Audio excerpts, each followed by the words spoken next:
अस्सलाम वालेकुम व्यूवर्स, क्या हाल चाल है। एक दफ़ा फिर दान सिंह वाजपेयी के साथ की खिदमत में हाजिर है। यार आजकल पाकिस्तान में बहुत ज़्यादा ही ट्रेंडिंग टॉपिक्स चल रहे हैं रमज़ानुल करीम में।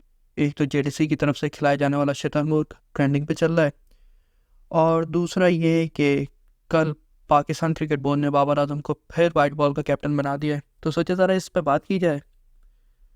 यार सबसे पहले तो बात करी जाए कि शतरमुर्ग पे, यार तो ये मुझे समझ में नहीं आ रहा कि अवामुल नास इस चीज़ के पीछे क्यों पड़ गई है कि कौन सा सेट है, किस तरीके का सेट है, कौन सा ब्लैक मनी वाइट मनी करने के चक्कर में। क्योंकि अगर आप फेसबुक पे ट्रेंड देखें तो लोगों का यही इसी चीज़ पर ऑब्जेक्शन है यार कि आप इनको शतरमुर्ग क्यों खिला रहे हो। इसके पैसे आप हटा के आप इनकी डोनेशन में, गरीबों की मदद करने में, उनमें राशन डालने में, और अपने जो आपने डायलिसिस सेंटर खोल रखे आप उस पर लगाओ, इंस्टेड ऑफ इन तमाम लोगों को कराची में आप बिठा के शतरमुर्ग और महंगी महंगी सहरियाँ करवाओ। तो यार मेरा ऑब्जेक्शन सबसे पहला इस बात से ये है यार कि सेठ का पैसा उसकी मर्ज़ी, जहाँ लगे जैसा लगे, आपको इससे क्या लेना देना। यकीनन आप लोगों ने अपनी ज़िंदगी में सैलानी वेलफेयर में कभी ना कभी डोनेशन के तौर पे पैसे दिए होंगे। तो जब आप डोनेशन देते हो तो वो आपसे पूछते हैं यार सदका खैरात, और अगर खैरात देनी है तो किस चीज़ में लगानी है, तो वो चीज़ आपसे पूछते, तो आप हमेशा क्लैरिफाई करते हैं इस चीज़ को। आप मस्जिद में चंदा डोनेशन देते हो तो आप उसमें बताते हो यार ये मस्जिद की तामीर के लिए है, ये इमाम मस्जिद की तनख्वाह के लिए है। तो आप इस चीज़ के बारे में हमेशा उनको गाइड करते हो। तो यार जब यही काम सेट कर रहे हो तो आपको मसला किस चीज़ का है। जफ़र अब्बास साहब के पास पैसे आ रहे हैं और उस पैसे की वो सहरी करा के दे रहे हैं।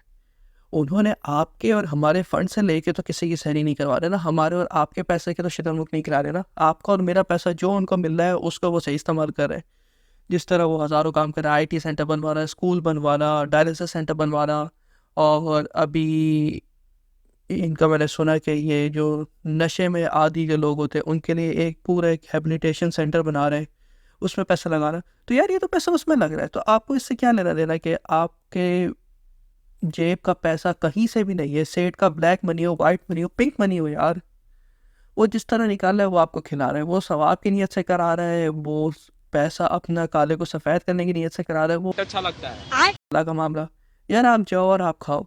आप इस चीज़ को देखो कि हर कोई त्यौहार बना के उसको सुबह जा रहा है। एक कराची में गैदरिंग थी, जो एक वक्त था कि दहशत गर्दी और मोबाइल स्नैचिंग की वजह से लोग अपने घरों से बाहर नहीं निकलते थे, और अब शहरी में आप देखो कोई रौनक लगी होती है उधर। यार मैं तो पाकिस्तान कराची में नहीं हूँ इस टाइम, वरना यार मैं भी कोशिश करता कि 3-4 दिन तो महंगा वाला सेठ की तरफ से अफ्तारी तो मैं करके ही आता। स्पेशली शहरी अफ्तारी का भी इंतज़ाम होता था, और शहरी में तो जो शतरमुर्ग मिलता है, ओए होए होए होए।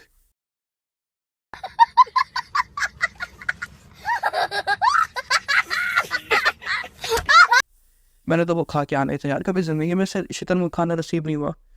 तो आप उन लोगों की खुशियाँ देखें ना। और बाकी यार इतनी महंगाई चल रही है, लोगों का शहरी एक अलग सा आइटम हो जाता है ना यार, क्योंकि आप शाम की अफ्तारी में फ्रूट्स हो गए, ये पहले इतने महंगे हैं। फिर एक जो गरीब औसत का जो तबका है हमारे यहाँ, वो अफ्तारी करता है, फिर रात का खाना खाता है, तो फिर यार सहरी करना एक आउट ऑफ बजट चीज़ होती है। तो जाए यार फ्री में खाए। इस चीज़ का लेना देना यार, मुझे इस चीज़ से समझ में नहीं आ रहा कि पाकिस्तानियों को क्या चिढ़ हो रही है। तो यार चुपचाप आप जाओ, खाओ, आपका कोई पैसा नहीं है। और वहाँ पे जो रज़ाकार मदद करा रहे, शायद उनको भी डेली वेजेस मिलती होंगी, तो इस तरह उनका भी रिस्क चल रहा है वहाँ पे। आप जाओ, सुकून से जाओ यार, और वहाँ पे खा के आओ। ऐसा तो कभी नहीं हुआ ना यार कि आप उधर खाने गए और आपको बोलो कि शतरमुर्ग का गोश्त आपके लिए अवेलेबल नहीं है। खाओ यार जाके, और शाम में भी नहीं है जो आपको ट्रैफिक मिले, सुबह सुबह सहरी के टाइम पे हो रहा है। तो जाओ यार खाओ, और हमें भी बताओ कैसा लग रहा है शतरमुर्ग का गोश्त। तो इंशाल्लाह जब भी हम पाकिस्तान आए तो उसको ज़रूर खाएं। दूसरा यार ये कि कल पाकिस्तान क्रिकेट बोर्ड ने बाबर आजम को फिर वाइट बॉल का कैप्टन बना दिया है। तो ये तो बड़ी शॉकिंग न्यूज़ थी। सुनने में तो ये आ रहा था कि बाबर आजम टोटली इस चीज़ के अपोज है, उन्होंने मना कर दिया है। खैर, बाबर आजम का एक्सेप्ट करना आउट ऑफ द ब्लू है। पहली बार उन्हें ये चीज़ देखनी चाहिए थी कि नॉट बीइंग अ कैप्टन, जैसा T20 में उन्होंने न्यूजीलैंड में परफॉर्म किया। टेस्ट मैच में खैर नहीं चल पाया ऑस्ट्रेलिया के, और अभी अपने फ्लेयर में आ रहे थे, तो लग रहा था यार कि इन पे जो कैप्टनसी का जो प्रेशर है ना वो रिलीज़ हो चुका है। तो वो अपने वापस ही पीक बॉब्जी द किंग का जो एरा था उस पे वो वापस आ रहे थे। हम टीम में भी उसको किंग बोलते हैं। Oh yes. हाँ, हम उसको बाबर दो यहाँ बॉब्जी कहते हैं या बोलते हैं बॉब्जी बॉब्जी। The king. लेकिन उनकी कप्तानी एक्सेप्ट करना यार बिल्कुल आउट ऑफ अ ब्लू है, और समझ में नहीं आ रहा यार कि इन्होंने क्यों की। सबसे पहले ये बात है कि पाकिस्तान क्रिकेट बोर्ड को बाबर आजम के पास जाने की ज़रूरत क्या पड़ी। आपने ये चीज़ देख ली और ये ट्राइड एंड टेस्टेड है यार कि बहुत नॉकआउट स्टेजेस में, स्पेशली नॉकआउट स्टेजेस में बाबर आजम जो है वो प्रेशर को एब्जॉर्ब नहीं कर पाते। और फील्डिंग पॉइंट ऑफ व्यू कि वो रन्स भी बहुत लीक करवा लेते हैं, 5 आउट भी जल्द निकल लेंगे। जैसे 2021 का T20 वर्ल्ड कप तो ऑस्ट्रेलिया के खिलाफ हो गया, एशिया कप का फाइनल हो गया, उसमें हमने 5 आउट जल्दी कर थे, लेकिन उनके बॉलिंग चेंजेस और फील्डिंग चेंजेस इस तरीके के होते हैं कि आप प्रेशर रिलीज़ कर जाते हो। तो भैया आपको एक चीज़ देखनी पड़ेगी इसमें आपके, और being Babar Azam, being Peshawar Zalmi captain for last couple of years, वो फाइनल में पहुंच भी नहीं पाए।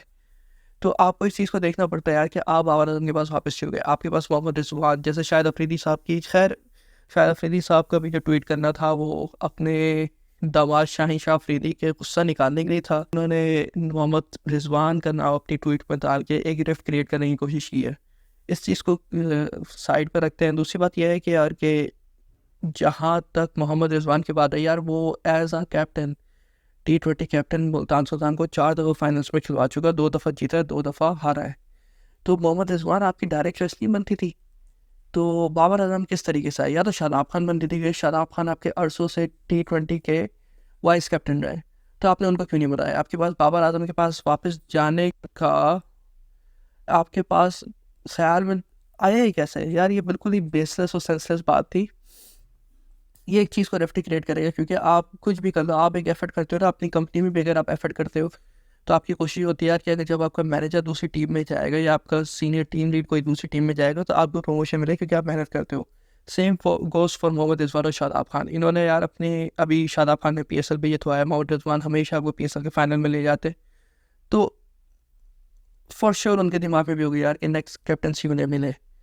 बाबर आजम के पास शाहीन शाह अफरीदी को मिले, शाहीन शाह अफरीदी के बाद ये दोनों टॉप कंटेंडर थे जो इन दोनों को नहीं मिल पाए। तो ये बहुत ही यूज़लेस और चीप टैक्टिक थी PCB की तरफ से कि आपको उसी कैप्टन को वापस लाना जो ट्राइड एंड टेस्टेड है।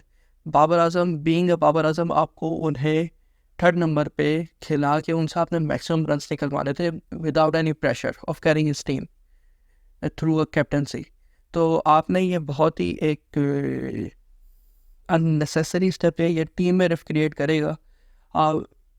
बाबर आजम ठीक है यूनिटी करते थे, लेकिन अब what about Mohammad Amir and Imad Wasim, इनके साथ क्या रवैया होगा बाबर आजम का? क्योंकि इमाद वसीम जब टीम में वापस आए भी थे लास्ट ईयर परफॉर्मेंस के बाद, तो वो न्यूजीलैंड के लास्ट मैच में, लास्ट T20 आई हुआ था, उसमें उनके 32 रन्स थे और उन्होंने अच्छी बॉलिंग भी की थी, लेकिन फिर भी बाबर आजम ने उनको ड्रॉप कर दिया था।